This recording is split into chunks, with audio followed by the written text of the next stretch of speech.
चुनाव कानून संशोधन विधेयक 2021 मंगलवार 21 दिसंबर 2021 को राज्यसभा से पारित हो गया है। इस विधेयक को भारी हंगामे और विरोध के बीच लोकसभा से सोमवार को पारित किया गया था। इस संशोधन के तहत आधार और वोटर आईडी को लिंक करने का प्रावधान जोड़ा गया है, जिसका विपक्ष विरोध कर रहा है। विपक्षी दलों का कहना है कि ये नागरिकों के संवैधानिक अधिकारों का उल्लंघन है। विपक्ष का ये भी आरोप है कि आधार और वोटर आईडी को लिंक करना निजता का उल्लंघन है। विपक्षी दलों ने इस विधेयक को वापस लेने की मांग की थी। मांग को खारिज करते हुए कानून मंत्री किरण रिजिजू ने दावा किया कि विभिन्न प्रस्ताव जो बिल का हिस्सा है वे स्टैंडिंग कमेटी द्वारा दिए गए सुझाव के बाद जोड़े गए हैं। उन्होंने दावा किया कि इससे फेयर इलेक्शन कराने में मदद मिलेगी। केंद्र सरकार पहले ही आधार के सुरक्षित इस्तेमाल को लेकर अभियान चला चुकी है। इसके बावजूद कई ऐसे मामले सामने आए हैं जब इसके डेटा लीक हुए हैं। हालांकि केंद्र सरकार इससे हमेशा अपना पीछा छुड़ाने का काम करती है। गो न्यूज ने आधार डेटा लीक को लेकर कई मोर्चों पर आपको बताया है, जब इसका डेटा बिना आपकी जानकारी के सार्वजनिक कर दिया गया। इतना ही नहीं, जब राष्ट्रपति कार्यालय की तरफ से बिना आपको सूचित किए आपकी जानकारी सार्वजनिक कर दी जाए, फिर तो इससे सुरक्षा को लेकर सवाल लाजमी है।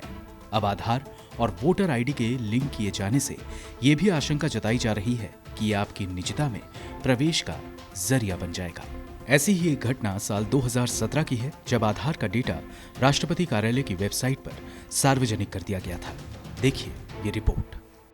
लोगों की आधार जानकारी सार्वजनिक करना आधार कानून का उल्लंघन है, लेकिन इस बार किसी केंद्रीय या राज्य मंत्रालय की वेबसाइट पर नहीं, बल्कि देश के राष्ट्रपति presidentofIndia.nic.in पर ये जानकारी डाली गई है। जिन लोगों की जानकारी डाली गई है वो इनोवेटर्स एग्जीबिशन का हिस्सा हैं।